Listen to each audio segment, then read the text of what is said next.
কর্ম ও আর্থিক দিক থেকে অতি শক্তিশালী হাতে স্ট্রং একাধিক ঊর্ধ্বমুখী রেখা দেখা যায় এবং উপরে 4টে পর্বতের দিকে এই রেখাগুলো অগ্রসর হয়।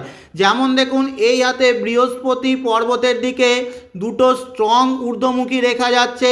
শনির পর্বতের দিকে মূল ভাগ্যরেখা হাতের অনেক নিচের দিক থেকে শুরু হচ্ছে, মাঝ বয়স থেকে আরও একখানা ভাগ্যরেখা।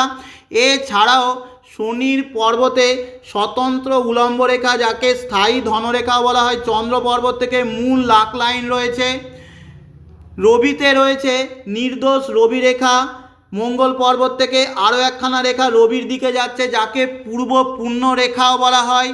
বুধ পর্বতের দিকে বুধ রেখা ভাগ্যরেখার নিচের দিক থেকে শুরু হচ্ছে, শিরোরেখা থেকে আরও একখানা রেখা বুধের দিকে যাচ্ছে। আয়ুরেখা থেকে স্পষ্ট অফশুট চলে যাচ্ছে। কোনো হাতে যত ঊর্ধ্বমুখী রেখা এরকম থাকবে সেই হাতের তত কর্ম এবং অর্থভাগ্য মজবুত হবে।